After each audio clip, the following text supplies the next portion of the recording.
Hello everyone. हमने last जो video था उसमें पढ़ा था इलेक्ट्रोस्टैटिक के इंट्रोडक्शन के बारे में, चार्ज के बारे में, कुछ साइंटिस्ट के बारे में, चार्ज के यूनिट के बारे में, एमके, सीजीएस और प्रैक्टिकल यूनिट्स के बारे में।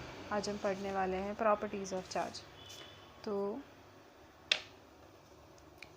जो फर्स्ट प्रॉपर्टी है चार्ज की, जिस वे में एनसीईआरटी में लिख रखा है, वो है एडिशन ऑफ चार्ज। तो चार्ज एक स्केलर क्वांटिटी है, तो हम उसको अलजेब्रिक इक्वेशन के थ्रू उसको ऐड कर सकते हैं। इसका मीनिंग ये होता है कि अगर किसी सिस्टम में कोई भी एक आइसोलेटेड सिस्टम है, उसमें चार्जेस हैं बहुत सारे, n नंबर ऑफ़ चार्जेस हैं, तो उस सिस्टम का टोटल चार्ज हम उसके अलजेब्रिक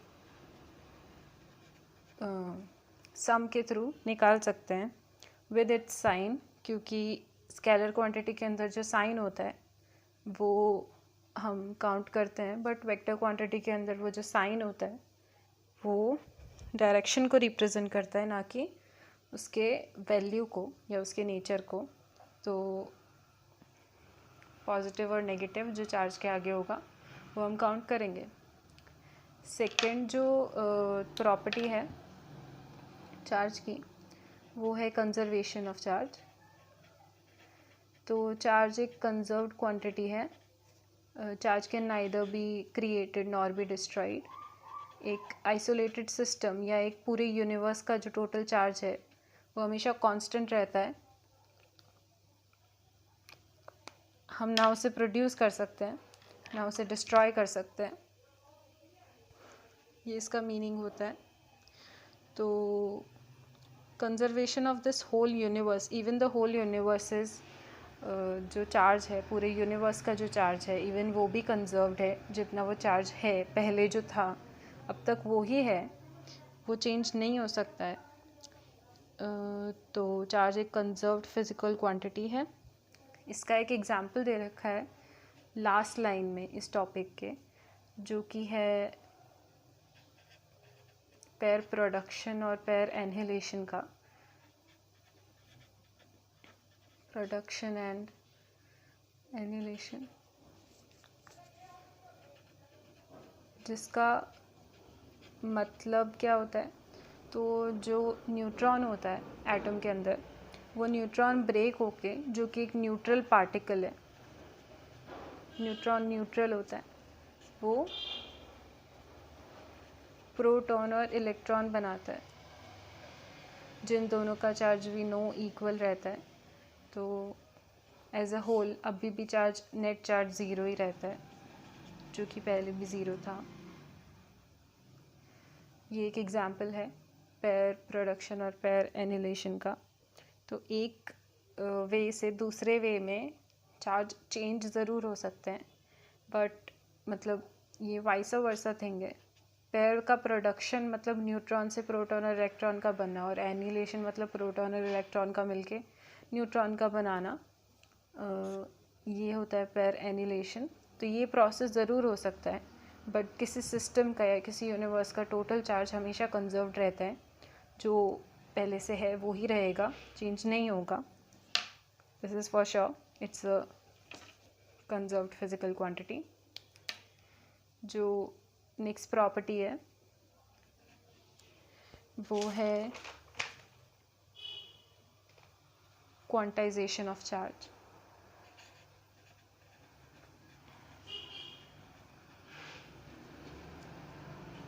इसका मतलब क्या है? हम जब कहते हैं कि चार्ज जो है वो एक क्वांटाइज्ड क्वांटिटी है, तो इसका मतलब क्या है? इट मीन्स हम किसी भी ऑब्जेक्ट को अगर चार्ज प्रोवाइड कर रहे हैं या चार्ज उसमें प्रोड्यूस कर रहे हैं, तो जो वो चार्ज प्रोड्यूस हो रहा है वो किसी भी एक स्मॉलेस्ट वैल्यू का इंटीग्रल है। मतलब एक स्मॉलेस्ट वैल्यू है, उसके मल्टीपल के अंदर ही चार्ज हमेशा प्रोड्यूस होता है ना। उससे मतलब उसका इंटीग्रल ही होता है किसी भी सिस्टम का। क्यू जो टोटल होता है वो एक इंटीग्रल मल्टीपल होता है एक लोवेस्ट वैल्यू के। जो कि लोएस्ट वैल्यू होती है एक इलेक्ट्रॉन के चार्ज और एक प्रोटॉन के चार्ज के इक्वल। तो ये जो E है ये वी नो 1.6 इंटू 10⁻⁻19 कूलम होता है। तो हमेशा जो चार्ज है किसी भी बॉडी के अंदर हम चार्ज प्रोड्यूस करें या चार्ज ट्रांसफ़र करें तो वो इस E के इंटीग्रल मल्टीपल ही चार्ज ट्रांसफ़र हो सकता है, बिकॉज़ ये चार्ज की सबसे लोवेस्ट क्वांटिटी है, सबसे स्मॉलेस्ट क्वांटिटी है। इससे छोटा भी एक क्वांटिटी डिस्कवर हुआ है जिसको हम क्वांटा कहते हैं, बट उसका कोई सिग्निफिकेंस नहीं होता है। वो सेपरेट हो जाए तो उसको क्वांटा के फॉर्म में हम ट्रांसफ़र नहीं कर सकते चार्ज को। ये एक स्मॉलेस्ट क्वांटिटी डिस्कवर हो चुकी है, बट ये इंडिपेंडेंटली एग्जिस्ट नहीं करती है। तो इसलिए हम अभी भी यही कहते हैं कि जो चार्ज ट्रांसफ़र हो रहा है वो हमेशा E के मल्टीपल में ही होता है, जबकि स्मॉलेस्ट यूनिट क्वांटा डिस्कवर हो चुकी है कि इलेक्ट्रॉन और प्रोटॉन्स भी क्वांटा से बने हैं। स्मॉलेस्ट वैल्यू है ये ऑफ चार्ज, बट ये इंडिपेंडेंटली एग्जिस्ट नहीं करती। वन मोर प्रॉपर्टी जो कि बुक में नहीं है बट आई गेस इम्पॉर्टेंट है, is that charge is an invariant physical quantity. इसका मतलब क्या होता है? इसका मतलब इनवेरिएंट क्वांटिटी है चार्ज एक। इसका मतलब ये है कि जो चार्ज है वो किसी भी फ्रेम ऑफ रेफरेंस के डिपेंड नहीं करता है, किसी भी फ्रेम ऑफ रेफरेंस के, और ना ही उसके मोशन पे या फिर उसके रेस्ट स्टेट पे डिपेंड करता है। विच मीन्स अगर एक पार्टिकल जो चार्ज पार्टिकल है वो रेस्ट पे है, उसकी वैल्यू जब वो मोशन में होगा तो भी उसकी चार्ज की वैल्यू सेम ही रहती है। वो एक इनवेरिएंट क्वांटिटी है। वो इस बेसिस पे चेंज नहीं होगा कि वो मोशन पे है या वो रेस्ट पे है या हम उसे किस जगह से देख रहे हैं, क्या फ्रेम ऑफ रेफरेंस है हमारा, उसके बेसिस पे चार्ज की क्वांटिटी चेंज नहीं होती है। That's why it is called an invariant quantity. But एक टर्म होता है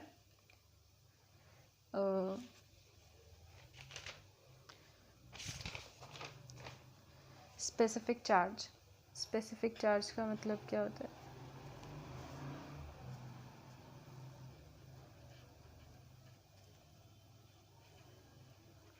स्पेसिफिक चार्ज का मतलब Q/m होता है। तो जो स्पेसिफिक चार्ज है वो ज़रूर चेंज हो सकता है। कैसे चेंज हो सकता है? बिकॉज़ जो m है वो एक इनवेरिएंट क्वांटिटी नहीं है। जो मास है वो चेंज होता है मोशन के अकॉर्डिंग। आइंस्टाइन की जो मास इक्वेशन थ्योरी है, मास ऑफ रिलेटिविटी, उसमें ये बताया गया है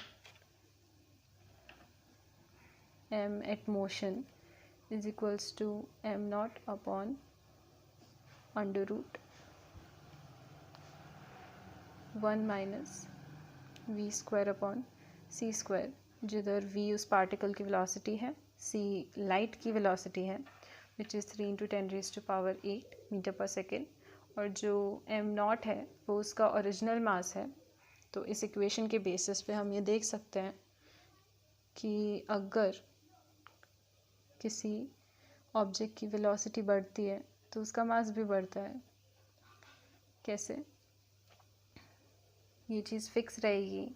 ये चीज़ अगर बढ़ेगी